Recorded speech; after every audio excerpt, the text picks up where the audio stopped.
Hi పిల్లలు, కథలు for kids ఛానల్కు స్వాగతం. ఈరోజు ఒక సరదా మాయ కథ విందాం. సరే, కథల్లోకి వెళ్ళిపోదాం. అనగనగా దోచుకోపురం అని ఒక ఊరుండేదట. ఆ ఊళ్ళో ఇద్దరు భలే గజదొంగలుండేవారు. అందులో ఒకడి పేరు పొట్టగంగారాం. పేరులోనే ఉంది కదా, వాడికి పొట్ట ఏమో ఇంత పెద్దది, కాని బుర్ర మాత్రం చాలా చాలా చిన్నదన్మాట. మరి వాడి స్నేహితుడొకడున్నాడు. వాడి పేరు పుల్ల శంకరయ్య. పేరుకు తగ్గట్టే వాడు అచ్చం తాటి చెట్టులా పొడవుగా పుల్లలా సన్నగా ఉండేవాడు. ఎంత సన్నగా అంటే ఓ పెద్ద గాలి వస్తే చాలు ఎగిరిపోతాడేమో అనిపించేది. ఒకరోజు రాత్రి అమావాస్య చీకటి కదా, అంతా నిశ్శబ్దంగా ఉంది. అప్పుడు ఈ ఇద్దరు దొంగలు మెల్లగా రాజుగారి ఖజానాలోకి దూరి ఒక పెద్ద బంగారు నాణేల బిందెని ఎత్తుకొచ్చేశారు. వామ్మో! కాని ఆ బిందె ఎంతో బరువుందంటే దాన్ని మోయలేక అబ్బో ముక్కుతూ మూలుగుతూ దగ్గర్లోనే ఉన్న మాయల అడవిలోకి పారిపోయారన్మాట. అయితే వాళ్ళడుగు పెట్టింది మామూలు అడవి కాదండోయ్, అది మాయలాడవి. అక్కడ ఎన్నో వింతలు విచిత్రాలు జరుగుతాయట. ఆ అడవిలో అంటా చెట్లు అటూ ఇటూ నడుస్తుంటాయి, పొదలు కిలకిలా నవ్వుతుంటాయి. వీళ్ళు లోపలికి వెళ్తుంటే గుడ్లగుగ్గుం, కిర్రుకిర్రు అని ఏవేవో వింత శబ్దాలు. ఇంతలో మన పొట్ట గంగారాం భయంతో, ఒరే శంకరయ్య, అటు చూడు, ఆ చెట్టు నన్ను చూసి కన్నుకొట్టింది అన్నాడు. దానికి శంకరయ్య, చ నీ పిచ్చిగాని, చెట్లెక్కడైనా కన్నుకొడతాయా? నోరు మూసుకుని ముందు నడు అని గట్టిగా ముందుకు లాక్కెళ్ళాడు.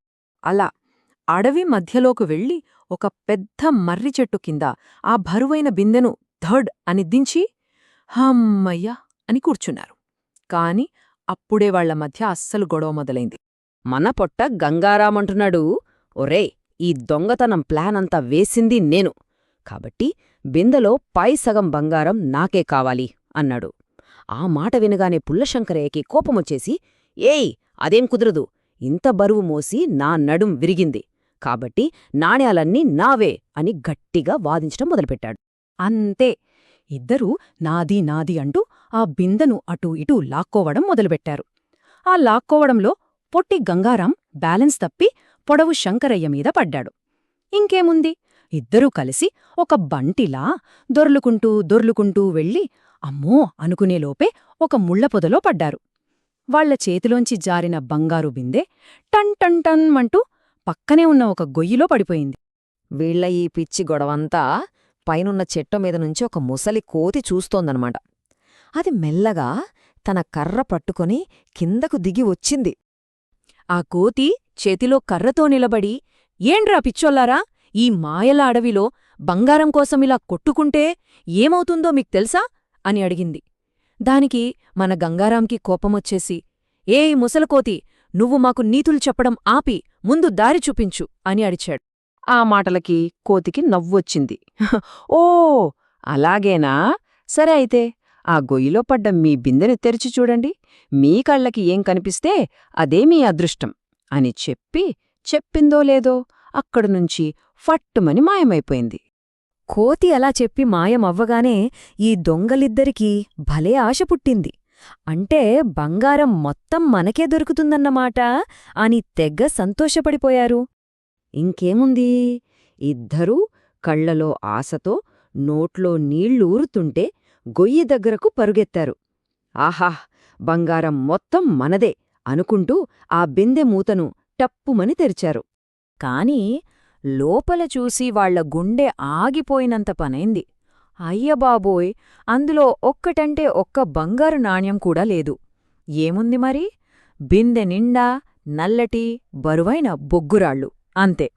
ఎందుకంటే ఆ మాయల అడవికి ఒక నియమముంది. అదేంటంటే, ఎవరైనా అత్యాశతో దొంగిలించిన బంగారం ఈ అడవిలోకి రాగానే రాళ్లుగా మారిపోతుంది. ఇది చూసి గంగారాం ఏడుపు మొహం పెట్టేసి, అయ్యయ్యో, రాత్రంతా ఎంత కష్టపడి మనం మోసుకొచ్చింది ఈ రాళ్లానా? ఛీ, ఇప్పుడీ రాళ్లతో మనం కనీసం ఒక బిర్యానీ కూడా కొనుక్కోలేం కదా అన్నాడు. అప్పుడు శంకరయ్యకి అసలు విషయం అర్థమైంది. ఒరేయ్, మన పాపమే మనకు ఇలా రాళ్లలా మారిందిరా అని చాలా బాధపడ్డాడు.